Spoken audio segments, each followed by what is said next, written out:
जमीन पर बांट दिया है। जय हिंद दोस्तों, आज किसान आंदोलन के लिए बहुत बड़ा दिन है।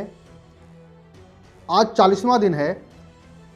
54 से ज़्यादा मौतें हो चुकी हैं और सरकार से आज किसानों की 8वें दौर की मीटिंग है, बैठक है और एक उम्मीद है।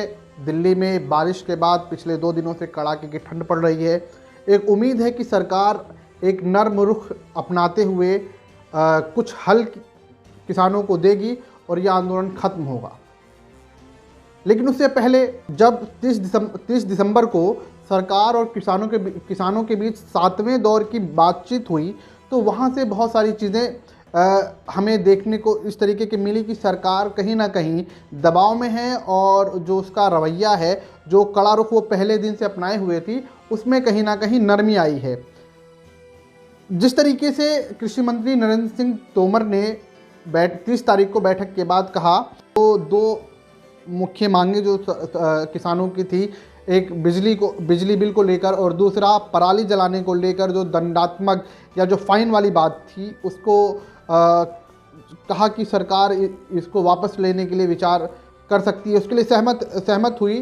तो कहीं ना कहीं ये उम्मीद किसानों के बीच जगी कि सरकार अब कहीं ना कहीं दबाव में है और किसानों को जो इतने पिछले 40 दिन से यहाँ बैठे हुए हैं, धरना प्रदर्शन कर रहे हैं, अपनी मांगों को लेकर डटे हुए हैं, तो कुछ ना कुछ रास्ता अब निकलेगा।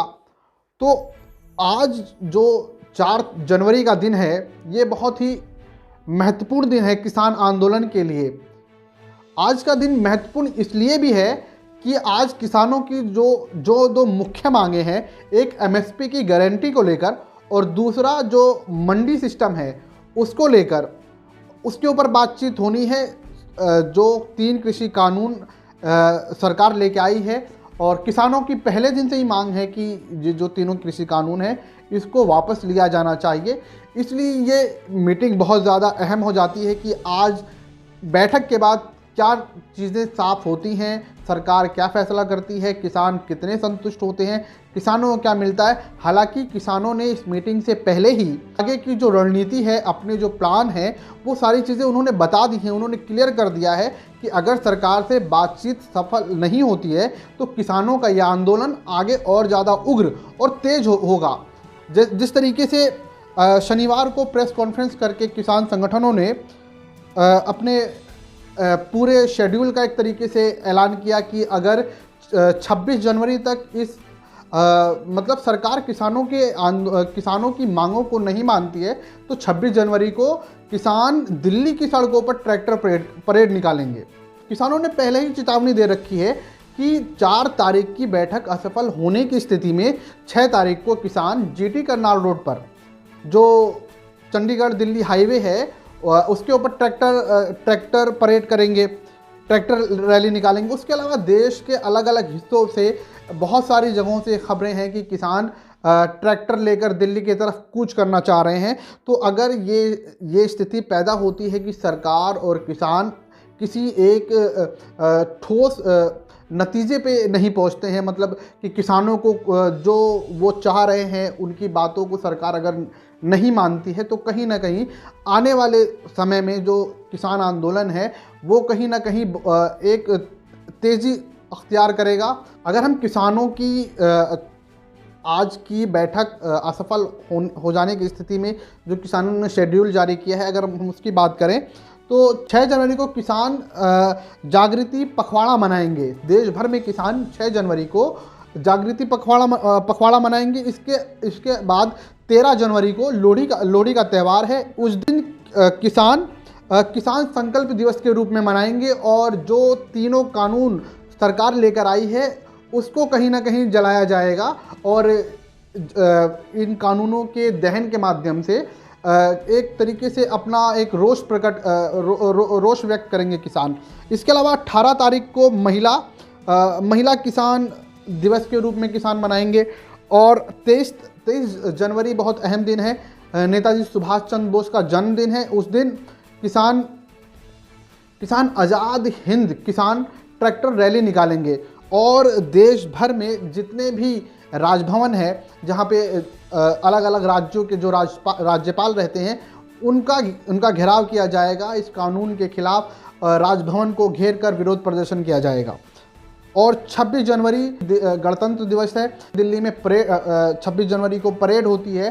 तो किसानों ने ऐलान किया है कि अगर 26 जनवरी तक सरकार उनकी मांगों को नहीं मानती है या कोई हल नहीं निकलता है तो किसानों ने साफ तौर पे कहा है कि 26 जनवरी को दिल्ली के अंदर किसान ट्रैक्टर परेड करेंगे।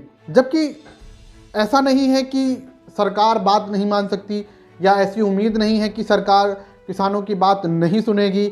और जिस तरीके से जो पिछली बैठक रही है उसके बाद से कहीं ना कहीं ये उम्मीद जगी है कि सरकार किसानों के मसलों को लेकर गंभीर है। गंभीर इसलिए भी है क्योंकि सरकार एक तरीके से बैकफुट पे है। सरकार के पास कोई दूसरा विकल्प नहीं है। किसानों ने कोई ऐसा विकल्प छोड़ा नहीं है। सरकार ने बहुत कोशिश की कि इस आंदोलन में कहीं ना कहीं फूट पड़ जाए और यह आंदोलन ख़त्म हो जाए। शाहीन बाग की तर्ज पे काम करने की इस तरीके की खबरें आई कि सरकार और जो सरकार के लोग हैं वो शाहीन बाग में जिस तरीके से आंदोलन में फूट पड़ी उस तरीके की कोशिशें कर रहे हैं कि इस आंदोलन में फूट पड़ जाए। लेकिन जब तमाम कोशिशें थी सरकार की वो जब फेल हो गई तो सरकार कहीं ना कहीं बैकफुट पे है। और जैसा कि अगले साल शुरुआत में ही उत्तर प्रदेश में चुनाव हैं तो कहीं ना कहीं एक किसानों की बड़ी आबादी इन राज्यों में रहती है और चुनाव के अंदर एक इनका प्रभाव है। तो ये भी सरकार की मजबूरी है।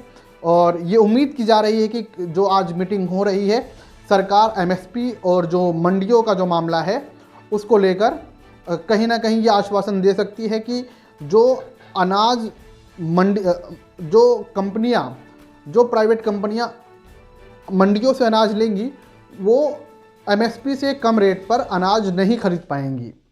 इसके अलावा की उम्मीद है कि आज की बैठक में किसानों के बड़े मुद्दों का हल निकल सकता है और सरकार एमएसपी और जो मंडी सिस्टम है एपीएमसी और इन मुद्दों को लेकर किसानों को लिखित आश्वासन दे सकती है। साथ ही ऐसी व्यवस्था की जा सकती है कि कोई भी निजी कंपनी कोई भी प्राइवेट कंपनी एमएसपी रेट से कम दाम पे कोई भी फसल नहीं खरीद सकती। और जिस तरीके से पिछले 2 दिनों में दिल्ली के अंदर बारिश हो रही है और अचानक से जो तापमान है बहुत नीचे गया है और बिल्कुल शीतलहर है। और हमने वो भी तस्वीरें देखी हैं कि जिस तरीके से घटनास्थल पर जल जमाव हुआ है, प्रदर्शनकारियों को खासी परेशानी हो रही है।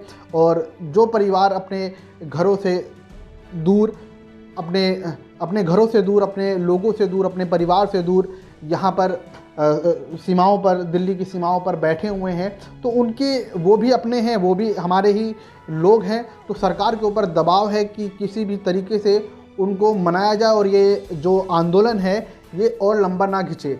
दोस्तों, इससे पहले रविवार को किसानों और पुलिस के बीच हरियाणा के रेवाड़ी बॉर्डर पर एक बार फिर 26 नवंबर जैसी स्थिति पैदा हो गई, जहां पुलिस ने किसानों को रोकने के लिए बैरिकेड लगाए और पुलिस और किसानों के बीच झड़प हुई। और जो किसान थे वो इस बात पे अड़े हुए थे कि वो दिल्ली की तरफ कूच करके जो मुख्य प्रदर्शन स्थल है सिंगू बॉर्डर, वहां पर वो किसानों के साथ शामिल होना चाह रहे थे, जिसके बाद किसानों को मसानी में रोक लिया गया। आपको हमारी ये वीडियो पसंद आई तो आप इसे लाइक करें, शेयर करें और हमारे चैनल को सब्सक्राइब करें। आपकी इस मुद्दे पर क्या राय है नीचे कमेंट बॉक्स में कमेंट करके हमें अपनी राय ज़रूर दें। शुक्रिया।